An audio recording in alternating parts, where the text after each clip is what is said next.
सह नो भुनक्तु सह वीर्यं करवावहै तेजस्विनावधीतमस्तु मा विद्विषावहै। ओम शांति शांति शांति। शंकरं शंकराचार्य केशवं बादरायणं सूत्रभाष्य कृतौ वन्दे भगवन्तौ पुनः पुनः। ईश्वरो गुरुरात्मेति मूर्तिभेदविभागिने व्योमवद्व्याप्तदेहाय दक्षिणामूर्तये नमः। ओम शांति शांति शांति।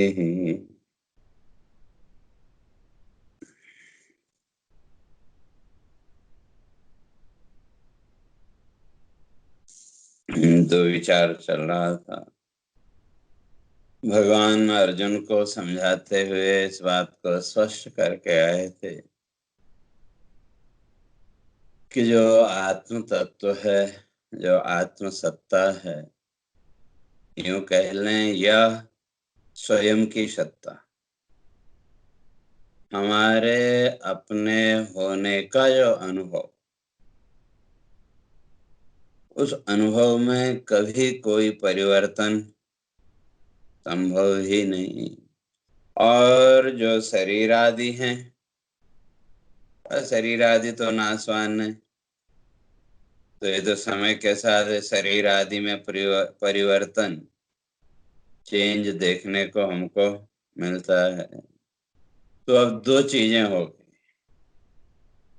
एक दृश्य और एक दृष्टा। तो जितना भी दृश्य है, दृश्य का दिखने वाली वस्तु, वो जो कुछ भी इस संसार में दिखने वाली वस्तुएं हैं, वो सब परिवर्तनशील, सब चेंजेबल। लेकिन जो दृष्टा है, जो उसका साक्षी है, विटनेस है, वो एक वो अपरिवर्तनीय, अनचेंजेबल। तो उसी को स्पष्ट करके आए थे। और वो जो है अव्यक्तोयम, अचिंत्योयम, अविकार्योयम, तीन विशेषताएं भगवान बता के आए थे कि अव्यक्त है तो वो किसी रूप में, किसी फॉर्म में उसको हम नहीं देख सकते, लेकिन जितने भी रूप हैं सब उसी के। जैसे मैंने कल भी स्पष्ट कहा था कि सुबह से लेकर के शाम तक एक दिन का हम अपने जीवन के व्यवहार को देखें तो हमने अपने कितने रूप देखे। माता पिता, भाई बहन, ऑफिसर, वर्कर, जितने भी, जहां जैसे सिचुएशन, उस हिसाब से हमने अपने उसी रूप को एक्सेप्ट किया। और सुबह से लेके शाम तक के रूप अलग अलग, और हर रूप आपका, हर रूप में आप, लेकिन किसी भी एक रूप को आप सच्चा कह सकते हैं क्या? नहीं, मेरा वही रूप है, तो ऐसा हम वो नहीं कह सकते। तो ये जितने भी रूप हैं, स्वयं को प्रकट करने के माध्यम, अपने आप को प्रकट करने के माध्यम। लेकिन आपका रूप कौन सा? सारे रूप आपके, ये हर रूप में आप हैं, लेकिन हर रूप में आप होते हुए हैं, और सारे रूप आपके होते हुए भी आपका अपना रूप कौन सा? इसलिए कहा अव्यक्त है। उसका अपने एक फॉर्म के ऐसा ही है आत्मा, वो आप निश्चय नहीं कर सकते। और अचिंत्य, अचिंतनीय, जिसका चिंतन, जैसे इस संसार की वस्तुओं का जो हम विचार करते हैं, चिंतन करते हैं, वैसे उसका चिंतन संभव नहीं। लेकिन शास्त्र और अपने जीवन के अनुभव के आधार पर उस आत्मा का चिंतन संभव है। भौतिक वस्तुओं की तरह उसका चिंतन संभव नहीं, क्यों? ये जितनी भी भौतिक वस्तुएं, ये इंद्रियों का विषय है। रूप, रस, शब्द, गंध, स्पर्श, जो, तो इसलिए हमारे ऋषियों ने कहा कि उस आत्मचिंतन में प्रवृत्त होना है, आत्मचिंतन की ओर अगर आगे बढ़ना है, तो उसके लिए शास्त्र और अपने जीवन का अनुभव, इन दोनों को एक साथ रख के जब आप विचार करेंगे, तो आप किसी न किसी निश्चय तक पहुंचेंगे, और अविकार्य, और वो अविकारी है। तो इसलिए आत्मा के इस स्वरूप को जान लेने के बाद कहते हैं नानु शोचितो महर्षि, फिर इस संसार के शोक मोह की वहां कोई जरूरत ही नहीं है। जिस दिन आत्मा की स्वरूपता को, आत्मा की नित्यता को, आत्मा की व्यापकता को जिस दिन हमने जान लिया, उस दिन इस संसार के शोक मोह के बंधन से मुक्त हो जाएंगे। इसलिए भगवान कहते हैं कि अर्जुन को कि तुम भी जो है तो शोक करना तुम्हारे लिए ठीक नहीं है, क्योंकि शरीर है, दृश्य प्रपंच है, ये तो बदलेगा, समय के साथ बदलेगा, इसको हम रोक नहीं सकते। और जो आत्मा है वो तो शाश्वत है, इटर्नल है। तो फिर आगे कहते हैं कि अगर कोई ये मान ले आत्मा को जन्म मृत्यु से युक्त भी अगर माने, संसार में बहुत सी धारणाएं, बहुत सी मान्यताएं, बहुत से बिलीव्स हैं जो आत्मा को अलग अलग रूप में वो मानते हैं। तो इसलिए भगवान कहते हैं अगर कोई ये मान ले, अथ चैनम नित्य जातम नित्यम वा मन्यसे मृतम तथापि त्वं महाबाहो नैवं शोचितुमर्हसि। अगर इस आत्मा को नित्य जातम, तुम अगर ये मानते हो कि भाई ये जन्म लेने वाला है, आत्मा को कह लें, मैं क्यों कह लें, अगर आप ये मानते हो कि नहीं मेरा जन्म होगा, मेरी मृत्यु होगी, अगर ये मानते हैं, इस भाव से ऊपर नहीं उठ पाए और इस मैं के भाव को जोड़ दिया इस शरीर के साथ, तो तब भी भगवान कहते हैं तब भी शोक मोह की जरूरत नहीं है। क्यों? अगर आत्मा को जन्मने मरने वाला अगर आप मानते हैं, तो जन्म मृत्यु आत्मा का स्वभाव हो गया, फिर उसमें आप क्या कर सकते? जन्म मृत्यु जो उसका स्वभाव है, उसकी हैबिट है, तो उसको आप बदल नहीं सकते। तो फिर इन संसार के दृश्यों को लेकर के तरह तरह की जो चिंताएं हम अपने ऊपर लाद लेते हैं, जैसे आजकल अगर देखें, सारी दुनिया में यही चिंता है कि नहीं, ये कोरोना वायरस के कारण पता नहीं कल क्या हो, कहीं न कहीं हर व्यक्ति उसी चिंता में डूबा हो कि कल क्या होगा। और जब वो चिंता आई तो उसके साथ फिर व्यक्ति की अपनी कल्पनाएं भी, कहीं ऐसा तो नहीं होगा, ये तो नहीं होगा, वो तो नहीं होगा, और फिर वो व्यक्ति कल्पनाओं में खोता चला जाता है, ऐसा होगा तो ऐसा करेंगे, ऐसा होगा तो ऐसा करेंगे। तो यहाँ भगवान कह रहे हैं अगर ये जन्म मृत्यु को तुम नित्य मानते हो, या मानते हो कि नहीं आत्मा का जन्म होता है, आत्मा की मृत्यु होती है, अगर ऐसा तुम मान भी लो, तो भी इस संसार को लेकर के शोक करना उचित नहीं है। क्यों? क्यों? परिवर्तन इसका स्वभाव हो गया। आज जब परिवर्तन इसका स्वभाव है, जो अवश्यम भाविता है, उसको तो तुम नहीं टाल सकते। तो फिर शोक किस के लिए? इसलिए हमारे ऋषियों ने इस बात को स्पष्ट किया। और कहते हैं कि भाई अगर संसार में इस चिंता से मुक्त होना है, एक बात गांठ बांध लो, यद अभावी न तद भावी, भावी चेद न तदन्यथा, इति चिंता विषघ्नोऽयं बोधो भ्रम निवर्तक। यद अभावी, जो नहीं होना, जो नहीं होने वाला है, वो कभी हो नहीं सकता।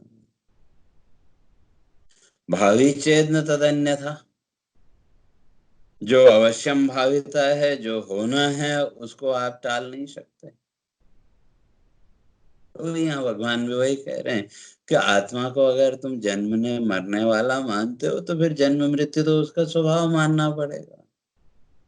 वो तो अवश्यम भाविता है, जन्म और मृत्यु अवश्यम भाविता है। फिर उसमें आप क्या कर सकते हैं? लेकिन मनुष्य की सारी चिंता ही जन्म मृत्यु को लेकर के।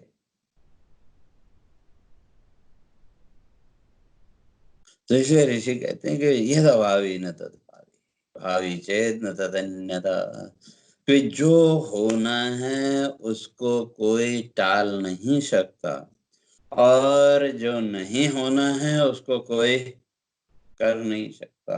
बस ये दो बातें भगवान शास्त्रकार कहते हैं कि अपने मन में दृढ़ कर लो, तो आप इस संसार की सारी चिंताओं से मुक्त हो जाएंगे।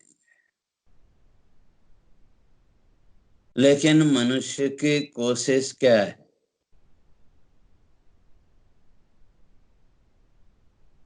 जो असंभव है उसको संभव करना, और जिसकी संभावना है उसको टालना। कहीं हमको पता लग जाए वे कल ऐसा होने वाला है या ऐसा होगा, तो हमारी सारी कोशिश क्या हो जाती है?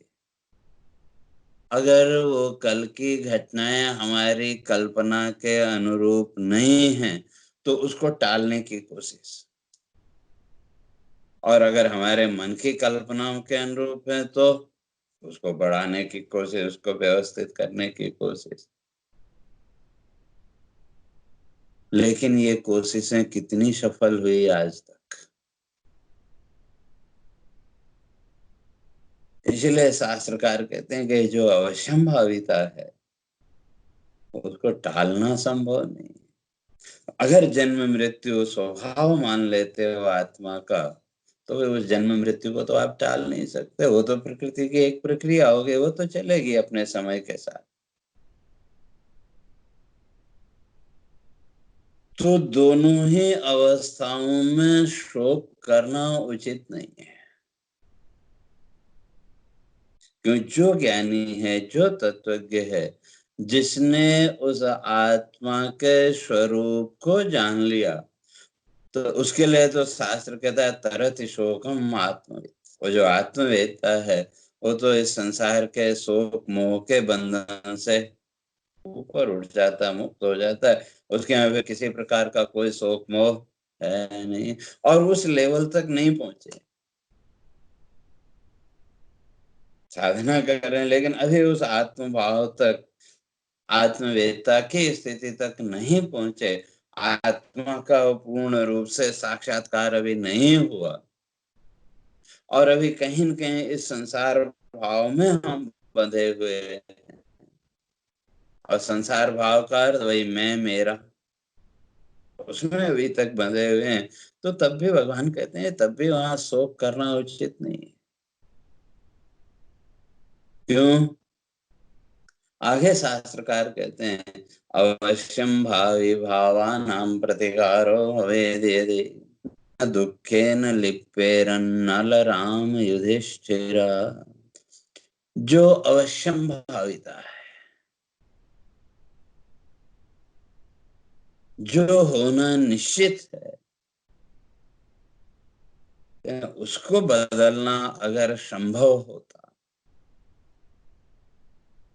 या यूं कह लें कि संसार की जो जन्म मृत्यु का प्रवाह है, जन्म मृत्यु की जो गति है संसार की, अगर उसको बदलना संभव होता, या इसी तरह से जीवन में जो भी अवश्यंभाविता है, जो कुछ भी हम संसार में देख के आ रहे हैं, उसको बदलना संभव नहीं। अगर बदलना संभव होता तो 3 व्यक्तियों के जीवन में दुख नहीं आना चाहिए था। शास्त्र में 3 व्यक्तियों को गिनाया, इतिहास पुरुषों को। वो कौन कौन? तो कहते हैं नल, राम, युधिष्ठिरा। नल, भगवान राम और युधिष्ठिर, ये 3 व्यक्तियों के जीवन में दुख नहीं आना चाहिए था, क्यों? वो अवश्यंभावित है। तो इसी तरह से ये जो संसार है,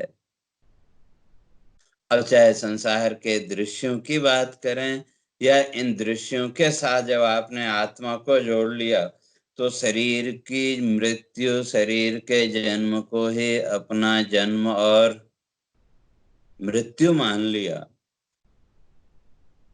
अगर नित्य जन्म मृत्यु अगर मानते हैं, तो भगवान कहते हैं ये तो संसार की गति है, ये तो संसार का नियम है। उसको आप टाल नहीं सकते, उसको आप रोक नहीं सकते, और जब रोक ही नहीं सकते तो फिर दुखी क्यों होना?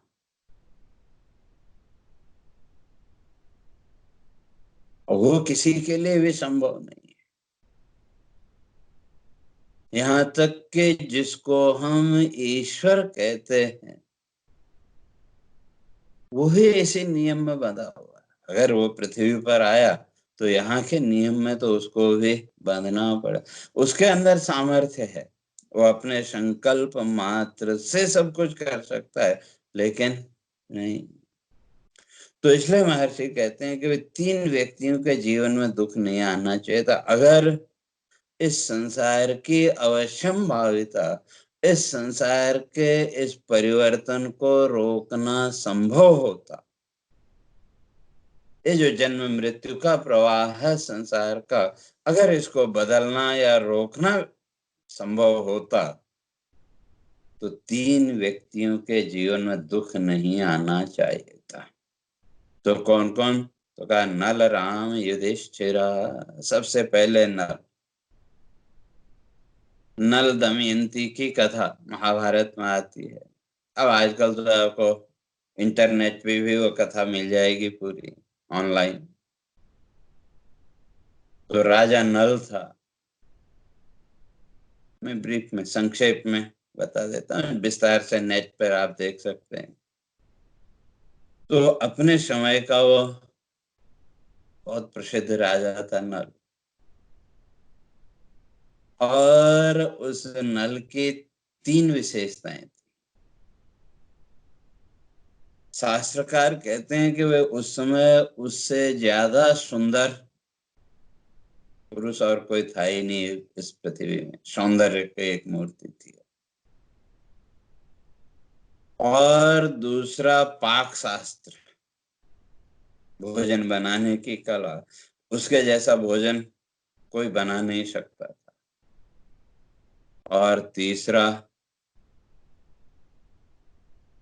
जुए में गैम्बलर, कि जुए में कोई उसको हरा नहीं सकता था। 3 उसकी विशेषताएं। लेकिन एक दिन उसी के भाई ने उसको जुए में हरा दिया, और जब हार गया, राजपाट सब हार गया, जैसे पांडवों ने हारा था, तो उसी तरह से सारा राजपाट उसका चला गया। तो जो उसका भाई था उसने उसको देश निकाला दे दिया। तो अब दोनों पति पत्नी निकल गए महल से बाहर। अब जिसने राजा का जीवन जिया हो और उसको एकदम से जंगल में जाना पड़े, तो कल्पना करो दुख कैसा हो। 1-2 दिन तो जैसे तैसे निकाल ले, फिर एक दिन रात में पत्नी को सोता हुआ छोड़ के वो जंगल में वो चला गया, और सुबह पत्नी की आंख खुली तो वो समझ गए, तो वो फिर अपने मायके चली गई अपने पिता के घर। फिर 12 साल के बाद फिर दोनों की भेंट हुई, और 12 साल के बाद फिर उसी जुए से उसने वो अपना सारा राजपाट वापस प्राप्त किया। तो इसलिए महर्षि कहते हैं कि इतना बड़ा जो राजा था, लेकिन वो भी उस अवश्यम भाविता को, जीवन का जो भी दुख का भोग था, वो उसको टाल नहीं पाया। तो फिर आपकी हमारी तो बात ही क्या है।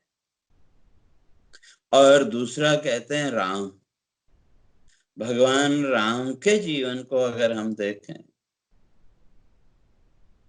बचपन से लेकर के आखिर तक भगवान राम के जीवन में कहीं आपको सुख दिखता है क्या? पूरे जीवन का अगर हम विश्लेषण करके देखें तो भगवान राम के जीवन में कहीं सुख हमको दिखता नहीं है। उन्हें तो हम भगवान के रूप में स्वीकार करते हैं, तो फिर उनके जीवन में यह दुख क्यों?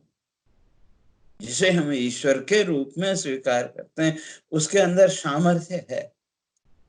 वो अपने संकल्प मात्र से सृष्टि की व्यवस्था को बदल सकता है, लेकिन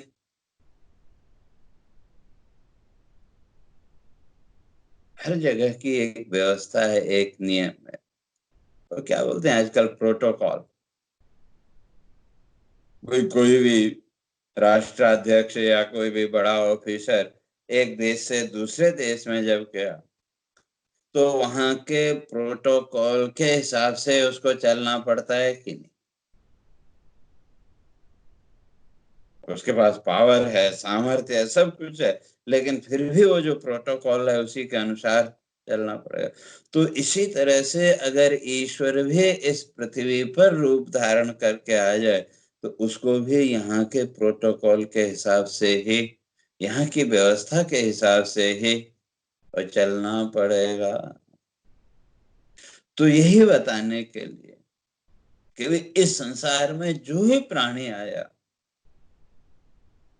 जहां भी इसका जन्म हुआ, तो वहां की व्यवस्था जो भी होगी उस व्यवस्था के अनुसार ही चलना पड़ेगा। तो अब सामान्य व्यक्ति की दृष्टि से अगर देखें तो भगवान राम के जीवन में कहीं कोई सुख, कहीं कोई सुख नहीं दिखता। ठीक है, वो भगवान की लीला आदि जो कुछ भी हम कहें, तो ये जितनी भी लीलाएं हैं, जितनी भी ईश्वर की कथाएं हैं, ये केवल कथाएं सुनने के लिए नहीं, बल्कि इनके पीछे छिपा हुआ जो ज्ञान है, जो शिक्षा है, उस शिक्षा को हम प्राप्त करें, उस शिक्षा को हम ग्रहण करें, और फिर उसके चिंतन के द्वारा हम अपने जीवन को आगे बढ़ाने के लिए प्रयत्न करें उसके लिए। लेकिन हम लोगों ने तो जो भी कथाएं हमने सुनी, चाहे वो पुराणों की कथाएं हो, इतिहास कथाएं हो, भगवान की कथाएं, बस ये तो भगवान की लीला है कहकर उसको छोड़ दिया। तो इसलिए कहते हैं नर राम युधिष्ठिरा, भगवान राम, उनके जीवन को अगर देखा तो वहां भी कहीं कोई सुख नहीं दिखता, लेकिन उनको भी यहाँ के उसी प्रोटोकॉल के हिसाब से चलना पड़ा कि नहीं? स्वयं ईश्वर होते हुए यहाँ की जो व्यवस्था है, यहाँ का जो नियम है, उसको वो नहीं बदल सकते। और तीसरा कहते हैं युधिष्ठिर।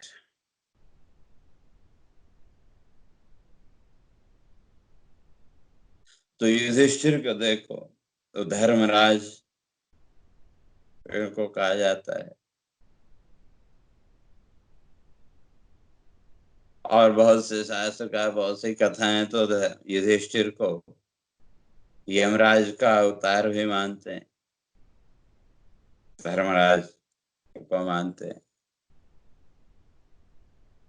तो और जो धर्म पर जिसकी निष्ठा है, दृढ़ है धर्म को लेकर के, तो उसके जीवन में भी दुख आए कि नहीं? अब पांडवों के जीवन को अगर देखें, उनके पूरे जीवन में भी अगर देखें तो वहां भी कहीं हमको सुख दिखता है क्या?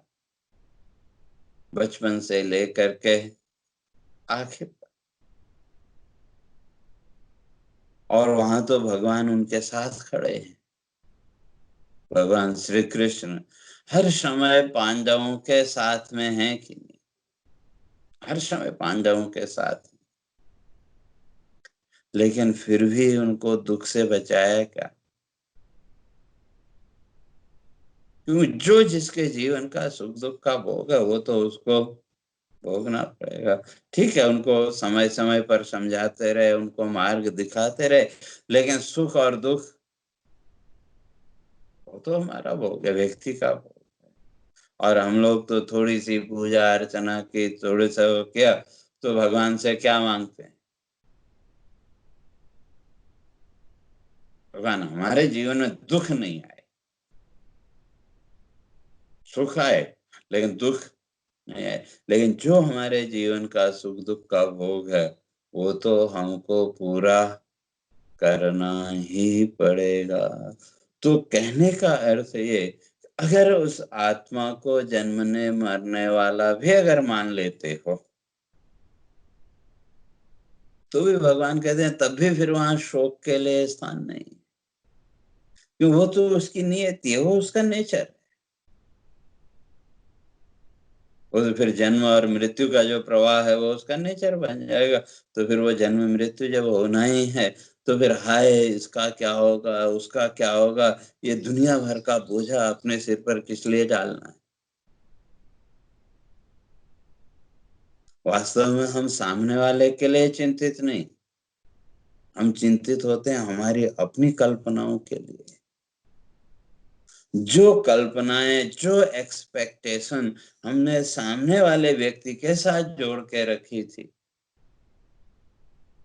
हमको लगता है कि अगर वो व्यक्ति नहीं रहा तो फिर हमारी उन कल्पनाओं का, हमारी उन एक्सपेक्टेशंस का क्या होगा? और वही भय, वही डर हमारे अंदर शोक को उत्पन्न करता है। अब हिंदी में शोक कहें या अंग्रेजी का शौक, दोनों एक ही है। दोनों की जो कार्य प्रणाली है, दोनों की जो एक्टिविटी है वो एक जैसी है। तो इसलिए भगवान कहते हैं कि जो इस बात को समझ गया, और दो ही बात है।